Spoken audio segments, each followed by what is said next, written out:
Bu araç 1.6 dizel otomatik olduğunu takip edenler biliyor ama belki hani bu video, sadece bu videoyu açmış olanlar için tekrar edeyim. Aracım 2016 model J11 kasa 1.6 dizel otomatik Platin Premium Pack. Otomatik vitesli bir araç ve bizim otomatik vites kullanan, özellikle Xtronic şanzıman ve otomatik vites kullanan arkadaşların kafasına takılan sorulardan en büyüğü şey oluyor. Bu otomatik viteslerin şanzıman yağı değişir mi, değişmez mi? Şimdi benim aracım da işte 80.000 kilometreye yaklaştı. Ben değiştirmedim. Birçok arkadaşım var, onlar da değiştirmedi. Ustalar da bu yağın değişmesi gerektiğini, 60.000'de bir, 70.000'de bir bu şeyin şanzıman yağının değişmesinin daha iyi olacağını, daha faydalı olacağını, hatta bu şanzıman yağı değişince arabanın işte gidişinin bile daha daha güzel olduğunu söylüyorlar. Ve teşvik ediyorlar daha doğrusu şanzıman yağı değişimi için. İşte biz kullanıcılar da böyle hep ikilemde kalıyoruz ama bu sefer bakalım, şimdi Kayseri'de Nissan Akademi Onur Usta var. Onu ben Facebook grubundan da takip ediyordum. Yani bilgisine güvendiğim bir usta.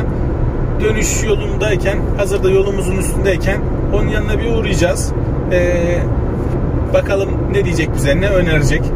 Eğer şanzıman yağını değiştirelim derse belki değişimde yaptırabilirim.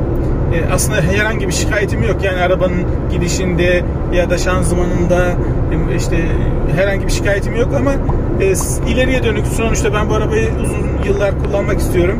Dolayısıyla da şanzıman arızası olmasın diye bir önlem amaçlı bu şekilde bir yağ değişimi yapılması gerektiğini düşünüyorum. Ben de ustalar gibi düşünüyorum. Değiştirmeye karar verdim. Şanzıman yağını değiştireceğiz arkadaşlar. Hem şanzıman yağı değişirken de belki nasıl yağ değiştiriliyor, değişim yöntemi nedir, kaç litre yağ alır, bunu da belki bir video çekerek gösteririz. Çünkü bu konuyu da çok merak eden var. Bu şekilde arkadaşlar. Bir saat sonra görüşmek üzere.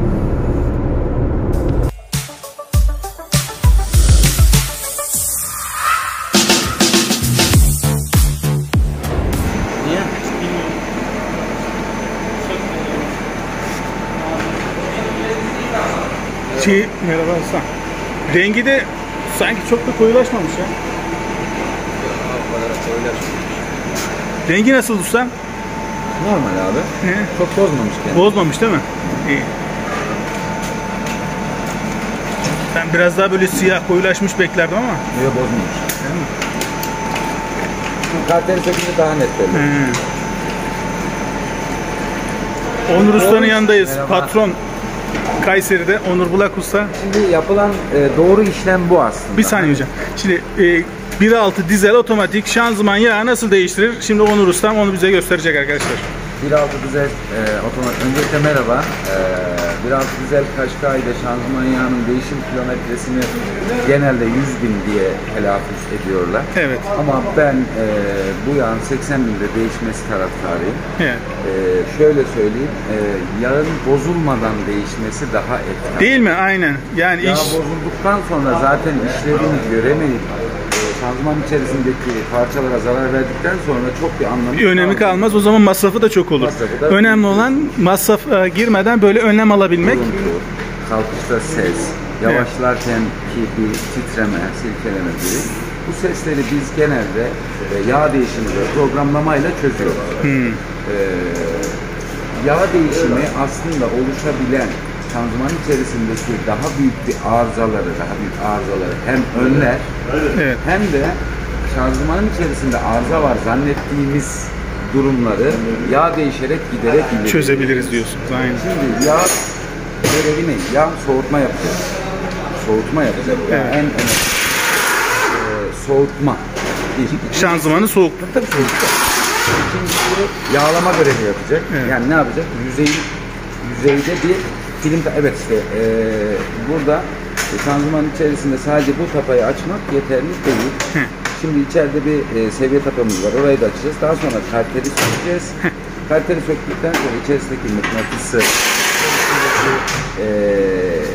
süzgeçleri falan temizleyeceğiz. Burada eski yağ kalmayacak. Daha sonra kalterimizi silikonunu sıktıktan sonra kapatacağız. Yeni yağımızı yukarıdan koyacağız ve aracı cihaza bağlayacağız. Konsalt güç cihazına. Beyine de diyeceğiz ki beyin diyor ki benim yağım kirlendi. Beyine de diyeceğiz ki biz yağımızı değiştirdik. Sen yeni yağla ona göre adaptasyonu, kalibrasyonunu yapacağız. Sadece yağ değiştirmeyle işlem bitmiş olmuyor. Bir de o programda güncellemek mi gerekiyor? Bağlayacağız. Program peki sizde şey var mı? En son güncel program var mı? Programımız var, versiyonumuz güncel. Şunu yapacak. Diyecek ki şanzıman yağını ben yeniledim. İşte atıyorum 360 oranında bir kirlenme var. Ben bunu data clear yapacağım. Datasını temizleyeceğim. Diyeceğim ki senin yağın yeni. Beyin de ona göre yeni yağla kirlenmeyi sıfırladığı için kendi kalibrasyonlarını, solenoidlerin kalibrasyonunu ona göre ayarlayacak. Tabii. Kullandıkça bu buna göre alışıyor. Yağın viskozitesi değişiyor. Yağ ısındıkça daha çok özelliğini ortaya koyar aslında. Yani mesela bir motor yağı veya şanzıman yağı için 3-4 bin kilometre sonra yağ yorulmaya başlıyor. Viskozite orada devreye giriyor. Eğer viskozitesi kuvvetliyse yağın direnci daha hızlı oluyor. Şanzımanı da koruyor. Tabii bir film tabakası oluşturuyor. Aslında yağın görevi bir film tabakası oluşturmak. Ve oradaki materyaller arasındaki film tabakasıyla çalışmayı minimum sürtünmeye indirmek amacı. Aşınmayı da engellemiş oluyor. Bu yağ zamanında değişmezse sürtünme artacak. Sürtünme eşittir aracımıza veya şanzımanımıza veya motorumuza. Ondan sonra şanzımana işte şu kadar lira sıkışmış diyeceğiz. Masraf açacak bize. Şöyle yağ değiştirerek, filtre değiştirerek biz bazen arızaları gideririz. Dolayısıyla benim kullanıcılara şöyle bir tavsiyem var. Evet. Araçlarını servislere, özel servislere, yetkili servislere götürürken hem ilgilensinler, hem kullanıcının ilgilendiğini usta bilsin, ilgili olduğunu bilsin. Ona göre yaklaşım, bakış açısı değişir. Bu bir. İkincisi tavsiyem, usta dedi ki işte ya 100 binde tamam gerek yok 100 bine kadar. Ama değişelim, faydası olur ya bana atmasınlar. Aynen. Ustaları sözünü dinlesinler diyorsun. Aynen. Çünkü doğru. Hani biz bunu şöyle söyleyeyim, yağ değişmesek, şanzımanımız bozulsa bizim için daha karlı olur değil mi? Anlamda daha karlı olur. Ama ben genelde şunu söylüyorum. Örnek veriyorum 250 bine gelmiş bir aracın radyatörünü değişelim diyorum. Örnek veriyorum 250 bine gelmiş bir aracın işte bunun artık 40 binden 40 bine fren hidroliklerini değiştirin diyorum. Çünkü artık araçlar eskisi gibi değil. Momenti, torku yüksek, ağırlığı yüksek. Dolayısıyla hız fazla yapıyoruz. Isınma yüksek, sürtünme yüksek. Biz bunları neylerle azaltıyoruz? Sıvılarla azaltıyoruz. Bu sıvıları zamanında değişmenin bize bir artısı var, faydası var, zararı yok. Aynen kesinlikle. Öyle. Aynen. Mesela örnek veriyorum. Şimdi doğru yağı kullanmak da önemli. Şimdi bizim CVT şanzımanımızda NS3 kodu odur değil mi? Yağ kullanmamız gerekiyor. Bunun mesela işte otomatik şanzıman yağı kırmızı olur. Bizim NS3'ler kırmızı değil. Aynen. Bilinçli olalım. Hani bunu mesela Motov'un sayfasında insanlar bazı platformlarda işte Kaşkay Family Team olur, YouTube'da olur. Buraları izleyerek, bilinçlenerek bakım onarımını yaptırırlarsa ustayı da yönlendirsin. Beni yönlendirsin müşterim. Ben isterim, ben severim. Çünkü ben her şeyi bilecek. Aynen ustam. Senin gibi bilgili ustayı bulunca ben de işte o yüzden böyle bir video çekmek istedim. Hem de arkadaşlar da çok soruyorlar bu şanzıman yağı meselesi bir ikilemde. Şanzıman yağı şöyle ikileme hiç bırakmaya gerek yok. Şimdi örnek veriyorum. 100 bini beklemektense 80 binde değiştireceğiz. Aynen. Hiç arızaya sebep. Aracımızı sadece Nissan yapan yerlere götürüyoruz. Neden?